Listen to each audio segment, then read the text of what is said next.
சிறுகடிக்க ஆசை சிறைகளில் டுடே எபிசோடில் வீட்டில் இருக்கிறவங்க எல்லாருமே பேசாமல் நம்ம போலீஸ் ஸ்டேஷனில் போய் கம்ப்ளைண்ட் கொடுத்துடலாமா அப்படின்னு சொல்லிட்டு பேசிக்கிட்டு இருக்காங்க. உடனே ரோகிணி வந்துட்டு இல்லை போலீஸ் ஸ்டேஷன்லாம் வேண்டாம் அப்படின்ற மாதிரி சொல்லிடுறாங்க. ரோகிணி அப்படி சொன்னோன்னு மொத்த பேரும் வந்து ஷாக் ஆகுறாங்க. அதுக்கு அடுத்ததாக வந்து பார்த்திங்கன்னா இல்லை எதுனே தெரியாமல் நம்ம எப்படி போய் போலீஸ் ஸ்டேஷனில் கம்ப்ளைண்ட் கொடுக்க முடியும் அப்படின்னு சொல்லிட்டு ரோகிணி வந்து சொல்லிக்கிட்டு இருக்காங்க.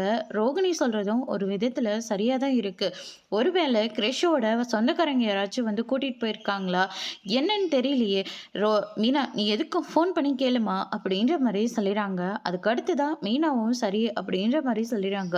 அதுக்கு அடுத்துதான் நம்ம முத்த இருந்துட்டு செல்வத்துக்கிட்ட சொல்லி சிந்தாமணி தான் கடத்திருக்காங்களான்னு தெரிஞ்சுக்கிறதுக்காக வீட்டை வந்து வாட்ச் பண்ண சொல்கிறாங்க. அதுக்கு அடுத்துதான் வந்து பார்த்திங்கன்னா இந்த பக்கம் ரோகிணி இருந்துட்டு மீனாவை மொட்டை மாடிக்கு வர சொல்கிறாங்க. இவ எதுக்கு நம்மளை தனியாக மொட்டை மாடிக்கு கூப்பிட்றா அப்படின்னு சொல்லிட்டு மீனாவும் போகிறாங்க. அங்கே ரோகிணி வந்து அழுதுகிட்டே இருக்காங்க. என்னாச்சு எதுக்காக அழுகிற அப்படின்னு சொல்லிட்டு கேட்கவும் கிருஷை வந்து உண்மையாகவே கடத்திட்டாங்க அப்படின்ற மாதிரி சொல்லிடுறாங்க. இதை கேட்டோன்னு மீனா வந்து பயங்கரமாக ஷாக் ஆகுறாங்க. என்ன சொல்லிக்கிட்டு இருக்க, கிருஷை வந்து கடத்திக்கிட்டாங்களா? அது வீட்டில் கேட்டாங்களே, போலீஸ் ஸ்டேஷனில் கம்ப்ளைண்ட் கொடுத்துருக்கலாம்ல, நீயே வேண்டான்னு தடுத்த. அது எனக்கு தெரிஞ்சவன் தான்.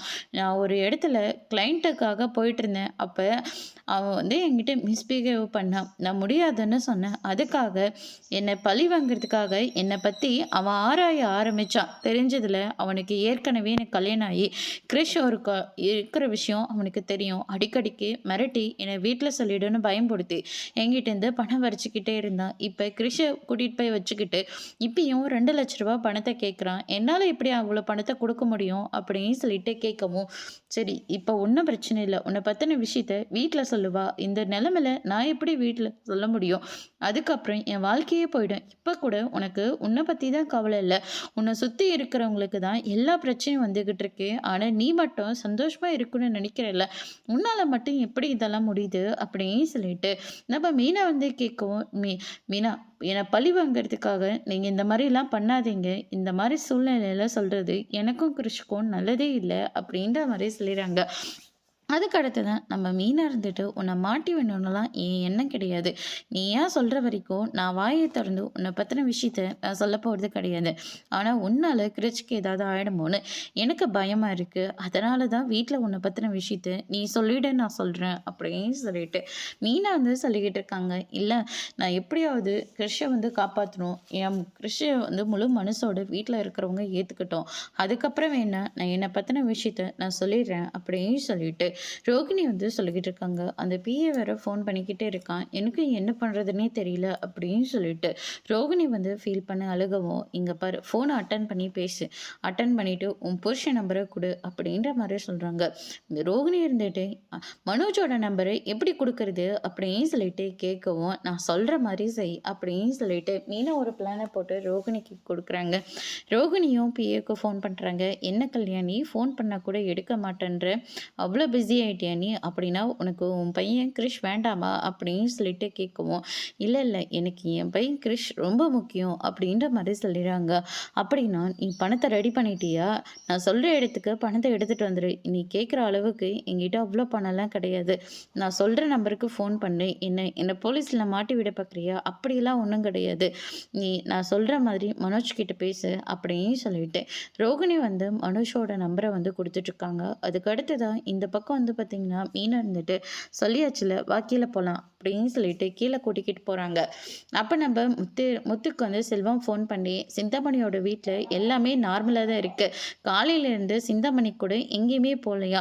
சிந்தாமணி கிட்ட என் ஆளை ஒருத்தன் வேலை பார்த்துட்ருக்கான், அவங்ககிட்டையும் நான் விசாரிச்சிட்டேன், அப்படியெல்லாம் எதுவும் நடக்கலன்னு தான் சொன்னான்.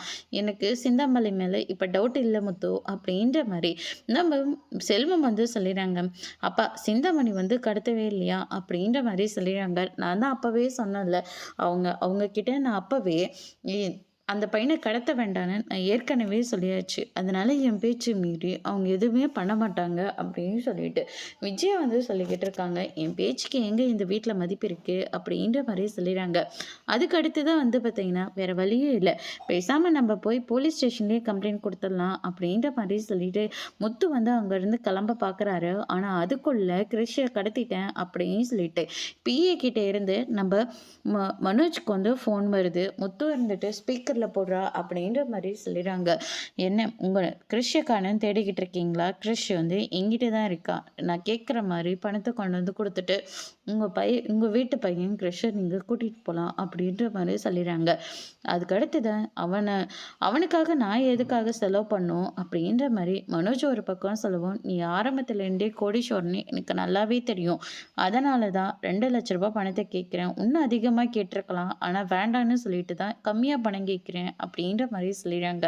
அதுக்கு அடுத்ததான் வந்து பார்த்தீங்கன்னா, இந்த பையனுக்கெல்லாம் நான் எதுக்காக பணம் தரணும் அப்படின்னு சொல்லிட்டு மனோஜ் வந்து சொல்லிட்டு இருக்கவும், அதுக்கு அடுத்ததான் என் அக்கௌண்ட்ல கொஞ்சம் பணம் இருக்கு அப்படின்னு சொல்லிட்டு நம்ம அண்ணாமலை வந்து சொல்லிக்கிட்டு இருக்காங்க.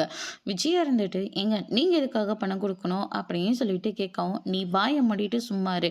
நான்லாம் பணம் தரமாட்டேன்." அப்படின்னு சொல்லிட்டு இந்த பக்கம் மனோஜ் வந்து சொல்லவும், முத்து இருந்துட்டு ஒரு பேக்ல ஒரு துணியெல்லாம் வச்சுட்டு ஒரு பேக்க ரெடி பண்ணி எடுத்துட்டு வர சொல்றாங்க.